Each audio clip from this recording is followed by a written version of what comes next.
இந்த மாமிச உணவை பத்தி பேசுறது.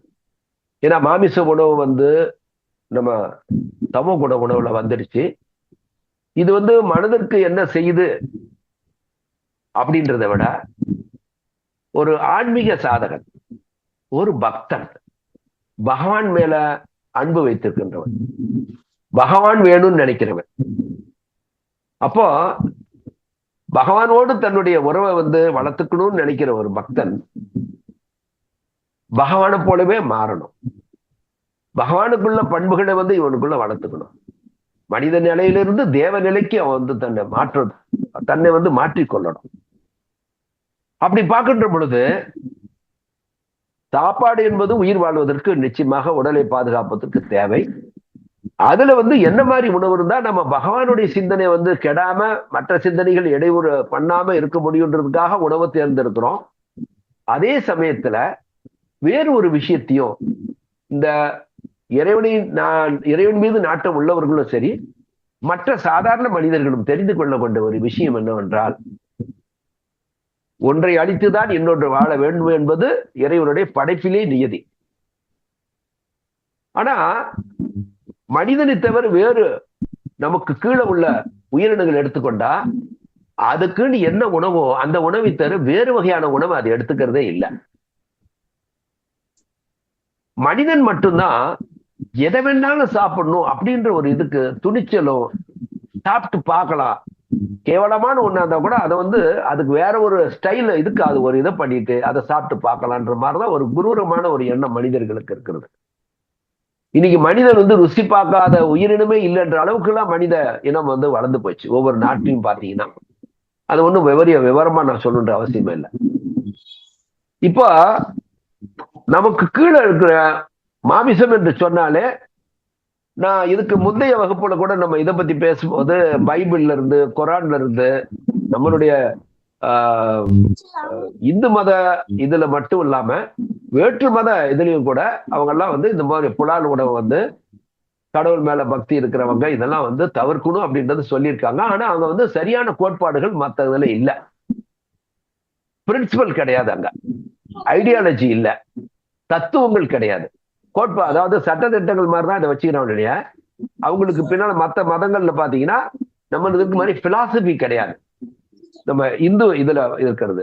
ஆனா நம்ம கிட்ட அவ்வளவு விஷயங்கள் இருந்தோம். இந்துக்கள் என்று சொல்லி இந்த மனிதர்கள் அதெல்லாம் உள்ள நுழைஞ்சு பார்க்கவும் இல்லை, எதையுமே தெரிஞ்சுக்க விரும்பல. கோயில்ல பூசாரி என்ன சொன்னாரோ அதை தான் கேட்டுட்டு போவாங்க. இப்போ திருக்குறள்ல வந்து ஒண்ணு உயிர்கள் கொள்வதை பத்தி பேசுறாரு. நம்ம வந்து தாவர உணவுகள் சாப்பிடுற அளவுக்கு தான் நம்மளுடைய உடல் அமைப்பே இருக்குது. தாவரங்கள்ல கிடைக்காத சத்து என்பது வேற எதுலையுமே இல்லை. அந்த அளவுக்கு அபரிமிதமாக இறைவன் வந்து மனிதர்களுக்கு கொடுத்துட்டாரு. பழங்களிலும் காய்கறிகளும் கொட்டைகள் பருப்புகள் எல்லாமே அவ்வளவு ஒரு இனிமையான நல் பண்புகளை கொடுக்கக்கூடிய சத்துவ குணமுடைய உணவுகள் வந்து இறைவன் வந்து தாவரங்கள்ல கொட்டி வச்சிருக்காரு. வேற உணவு வந்து தேர்ந்தோட அவசியமே இல்லை. அப்படி இருந்தும் நேரடியாக ஐந்தறிவுடைய நமக்கு கீழே உள்ள நம்மை போலவே பாசமுடைய தன்னுடைய குடும்பத்து மேல குழந்தைங்க மேல பாசமுடைய அந்த உயிர்களை எல்லாம் கொள்வதற்கு துணிஞ்சிடுறாங்க. அப்போ அவரு திருக்குறள்ல ஒரு குறள் சொல்றாரு. நான் இதை வந்து போன வகுப்பிலே கூட சொன்னேன். உண்ணாமை உள்ளது உயிர்நிலை, ஊன் உண்ண அண்ணாத்தல் செய்யாது அலறு என்று சொல்றார். இப்ப நம்ம ஒரு இறைவனுடைய பாதையில இறை வழியில செல்லுகின்ற ஒரு மனிதன் எத்தகைய உணவு வந்து தேர்ந்தெடுக்கணுன்றது அங்க முக்கியமா சொல்லியாச்சு. ஆனாலும் ஒரு சிலர் இதை வந்து ஒரு பெரிய விஷயமாவே நினைக்கிறது இல்லையா. மாமிசம் சாப்பிட்றதெல்லாம் தப்பு இல்லைன்ற அளவுக்கு அது போயிடுச்சு. கடவுளுக்கே படையல் கொடுக்குறாங்க. ஆனா அவங்க வந்து தியானம் பண்றவங்களாவும் இருக்கிறாங்க, தியானத்தை கத்துக்கிறாங்க. ஆனா இது எந்த விதத்துல இது வந்து இறை பண்பை வந்து வெளிப்படுத்தும் அப்படின்னு பார்த்தோம்னா, வள்ளுவர் இங்க சொல்றாரு. அவர் வந்து மிகப்பெரிய ஒரு ஞானி. அவர் சொல்றாரு, இந்த இறைவனுடைய படைப்புல இந்த உடல் அமைப்பு எப்படி படைக்கப்பட்டது என்று சொல்றாங்க. பயாலஜியை பத்தி பேசுறாரு. உண்ணாமை உள்ளது உயிர்நிலை, ஊன் உண்ண அண்ணாத்தல் செய்யாது அலறு என்று சொன்னால் இங்க வந்து எது அது ஊன் உண்ணன்றாரு. உண்ணாமை உள்ளது உயிர்நிலை, ஊன் உண்ண. சோ அந்த ஊன் என்பது முன்னாடி பொது, இந்த 2 லைனுக்கும் நடுவில் இருக்கிற ஒரு பொதுவான சொல்லது. இங்க உண்ணாமை உள்ளது உயிர்நிலை என்று சொன்னால் ஊன் உண்ணாமை உள்ளது உயிர்நிலை, ஊன் உண்ண அண்ணாத்தல் செய்யாது அலறு. இந்த ஊன் என்பதை இந்த முதல் அரியினுடைய துவக்கத்திலையும் போட்டுக்கணும், 2வது அரியினுடைய துவக்கத்திலும் எதிர்க்கும் ஊன் உண்ண. அப்போ என்ன சொல்றாரு பாருங்க, இந்த மனித தேகமானது ஊனை, அதாவது மாமிசத்தை, இறந்து போன விலங்குகளுடைய அந்த தசைகளை சாப்பிடுற மாதிரி இந்த உயிர்நிலையானது, பயாலஜிக்கல் ஸ்ட்ரக்சர், உயிர்நிலை என்று சொன்னா இந்த உடலுடைய அமைப்பு, உள்ள இருக்கிற ஜீரண மண்டலம், இது எல்லாமே இதை வந்து சாப்பிட்டு ஜீரணம் பண்ற மாதிரி அவரு படைக்கலன்னு சொல்றார். உண்ணாமை உள்ளது, ஊன் உண்ணாமை உள்ளது உயிர்நிலை. மனிதனுடைய அமைப்பை பத்தி சொல்றார், தேக அமைப்பு. அந்த மாதிரி சிஸ்டத்துலதான் இந்த உடல் அமைப்பு படைக்கப்பட்டு இருக்கிறது. அதையும் மீறி ஒருத்த ஊன் உண்ண, அதையும் மீறி இறைவனே அப்படிதான் படைச்சிருக்காருன்னு சொல்றாருங்க. இதெல்லாம் நம்ம திருக்குறளை பார்த்துட்டு அப்பா அற்புதமா சொல்லியிருக்காருன்னு அவ்வளவுதான் கை தட்டிட்டு போயிட்டோம். ஆனா நம்ம வாழ்க்கையில எதுவுமே வந்து ஃபாலோ பண்றது, மனிதனுடைய இயல்பு அப்படிதான் போயிட்டு இருக்கு. எதையுமே மாற்றிக்கொள்ளவே விரும்பினா முயற்சி செய்வதே இல்லை. ஒரு சிலர் பண்றாங்க, நிச்சயமா எல்லாரும் சொல்ல முடியாது. ஒரு சிலர் அதை சிந்தித்து பார்த்து சின்ன சின்ன மாற்றங்களை வந்து இலக்கு என்ன நம்ம வாழ்க்கைன்னு தெரியலனாலும் இது நல்ல மாற்றம் செஞ்சு கொள்ளலாம்னு இருக்காங்க. அப்போ அவர் வந்து என்ன சொல்றாரு, ஊன் உண்ண, இறைவன் படைச்சதே உண்ணாமை உள்ளது உயிர்நிலை. அதாவது ஊன் உண்ணாமை உள்ளது உயிர்நிலை, தேகத்தையே வந்து உள்ள வந்து அப்படிதான் படைச்சிருக்காரு. அதையும் மீறி ஒரு மனிதன் ஊன் உண்ண, அந்த ஊனை உண்வானையானால் அண்ணாத்தல் செய்யாது என்று சொன்னால் கதவை திறந்து வெளியே விடாது அர்த்தம். அண்ணாத்தல் என்றால் அதாவது ஓபன் பண்றது, திறப்பது. அலறு என்று சொன்னால் நரகம் என்று பொருள்.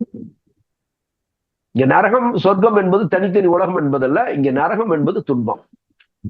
ஏன்னா நரகம் என்பது துன்பத்தை அனுபவிக்கிற இடம் இல்லையா? அது புராணங்கள்ல வர கதையா இருந்தாலும் அப்படி ஒரு உலகம் இருக்கிறது அப்படின்னா அங்க துன்பம் மட்டும்தான் கிடைக்கும் அவனுக்கு அப்படின்றத அர்த்தம். அப்ப என்ன சொல்ற, அண்ணாத்தல் செய்யாதுன்னா உன்னை திறந்து வெளியவே விடாது. எதுன்னா இந்த துன்பம். நரகம் உன்னை வெளியவே போக விடாத அளவுக்கு அங்க மனிதனுக்கு அத்தகைய ஒரு பெரும் துயரான வாழ்க்கையை, துன்பமான வாழ்க்கைன்னா அவங்களுக்கு வரும்.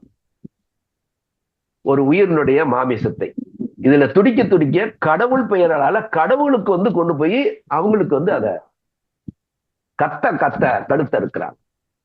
அப்போ இந்த ஒரு ஆன்மீக சாதகன் இது ஒரு பக்கத்துல இது வந்து தமோகுண உணவு என்று பார்ப்பதை விட உயிர்களை கொல்லாமை வேண்டும் என்பது, அதுதான் இங்க மிக முக்கியம். ஒரு பக்தனுக்கு இறைவனை வந்து பெற வேண்டும் என்றால் இறைவனோட பண்பை நம்ம கொஞ்சம் கொஞ்சமா வளர்த்துக்கணும். அப்பதான் இறைவனோடு இரண்டரும் கலக்க முடியும். இறைவனோட பண்பெல்லாம் நம்முடைய பண்பும் எப்போ வந்து சமமா ஆகுதோ அப்பதானே இரண்டும் கலக்க முடியும். அப்போ அந்த உயிர்களை கொல்லாமை என்பது மிக மிக ஒரு முக்கியமான ஒன்று. இதை வந்து நம்ம மனசுல வச்சுக்கணும். இதுல நான் உங்களுக்கு ஒரு சில மணி வந்து 7 ஓகே நான் வந்து சில இந்த உடல் அமைப்பு இந்த குரலுக்கான சில எவிடன்சஸ் நான் உங்களுக்கு தரேன். இப்போ 2 விதமான விஷயம் உங்களுக்கு நான் தரணும். என்ன அப்படின்னா, அதாவது மாமிசம் உண்ணக்கூடிய உயிர்களுடைய அமைப்பு. ஏன்னா இதுல சொல்றாரு இல்லையா வள்ளுவர், உண்ணாமை உள்ளது உயிர்நிலை. அதாவது மனிதனுடைய தேகத்தை பத்தி தான் இங்க பேசுறாரு. மனிதனுடைய உடல் அமைப்பானது ஊன் உண்பதற்கு ஏற்றவாறு இல்லை என்று சொல்றார். அப்படின்னா ஊன் உண்பதற்குரிய உடலமைப்பு எப்படி இருக்குது, ஊன் உண்ணாதவைகள் எது எதெல்லாம் இருக்குதோ அதனுடைய உடலமைப்பு எப்படி இருக்கு நம்ம பார்ப்போம். இப்போ இந்த மாமிசம் ஊன் உண்ணக்கூடிய விலங்குகள் இருக்குல்ல, ஏன்னா அதெல்லாம் வந்து மாமிசம் உண்ணக்கூடியது. நம்ம மனிதனை விட்டுறலாம் இப்ப, ஏன்னா மனுஷன் வந்து சாப்பிட ஆரம்பிச்சிட்டான்.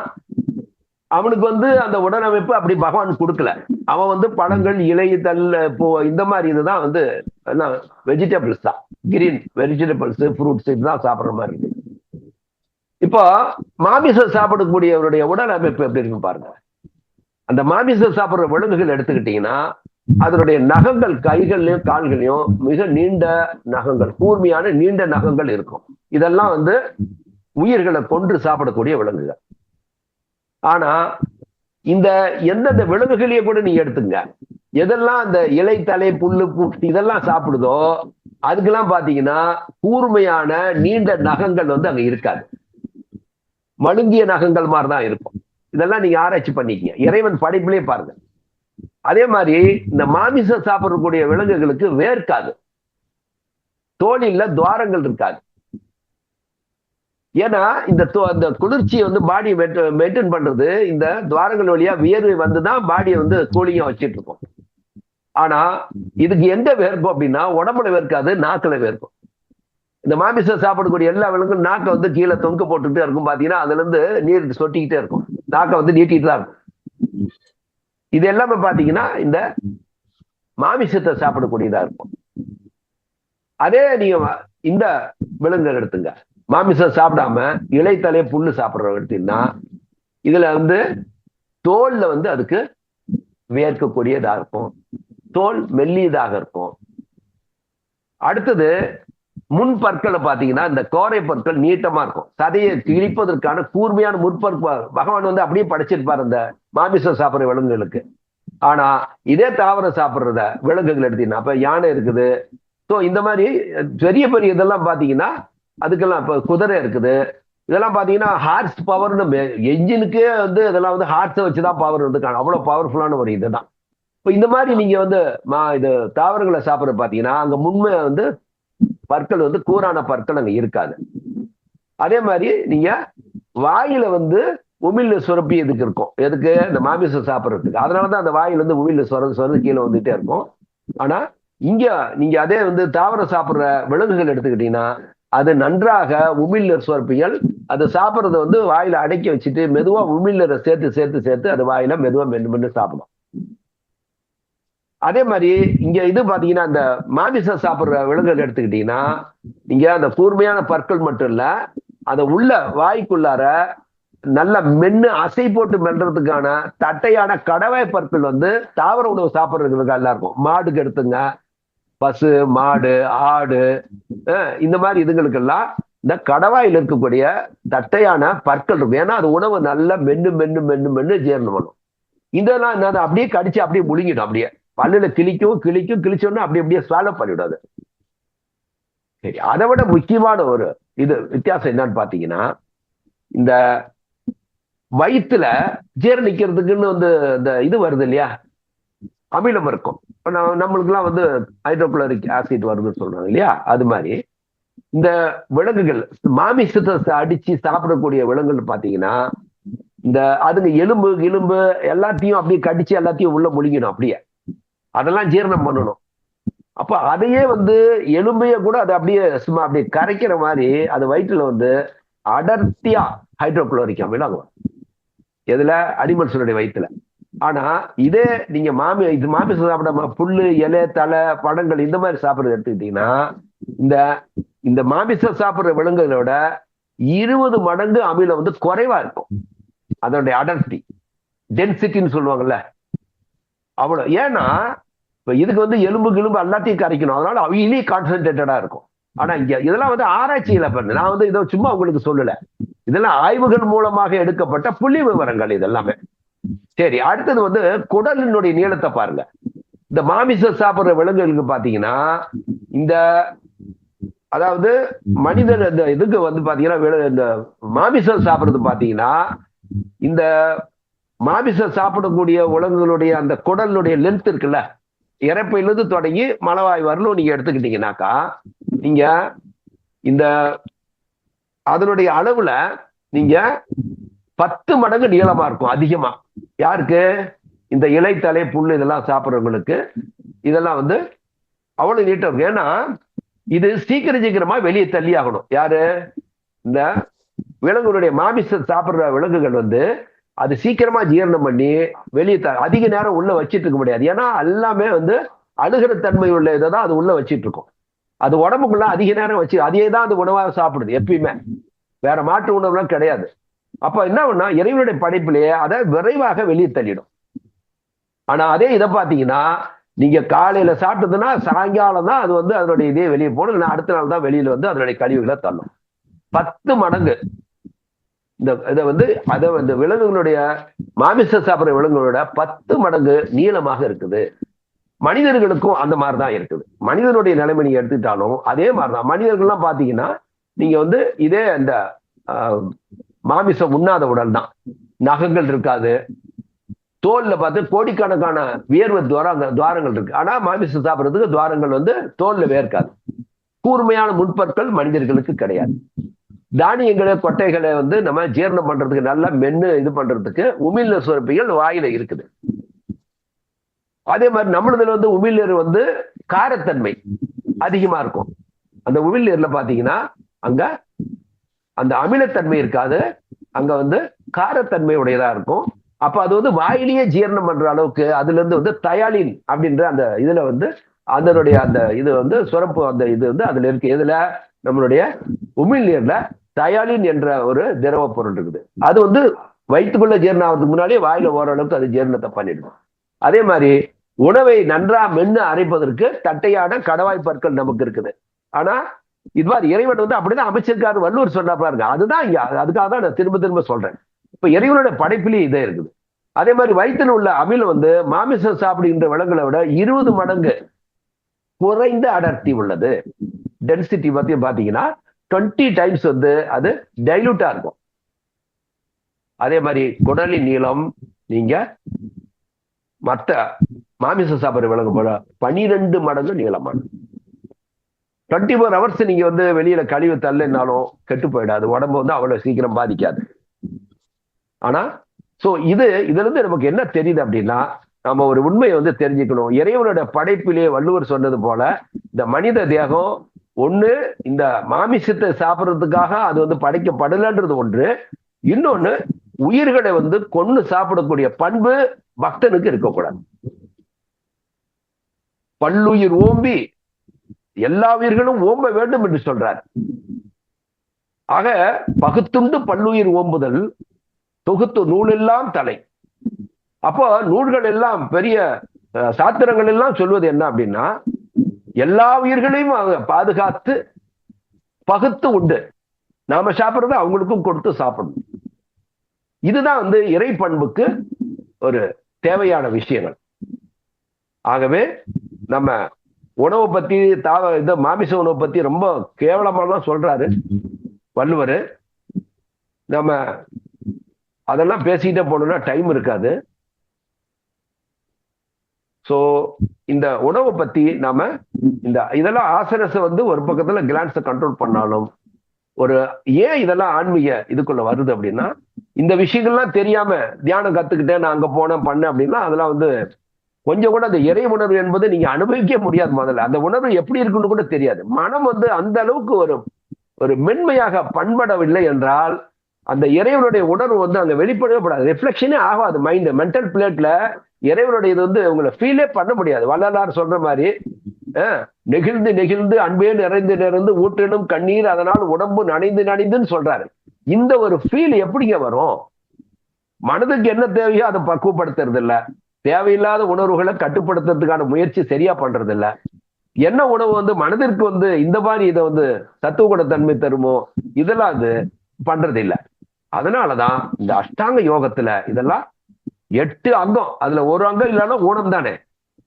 முழுமையான மனிதனா இருக்க முடியாது. உடம்புல ஒரு அங்கத்துல ஊனம்னா அவன் ஊனமனிதன் தான், அவன் முழுமை மனிதன் இல்லை.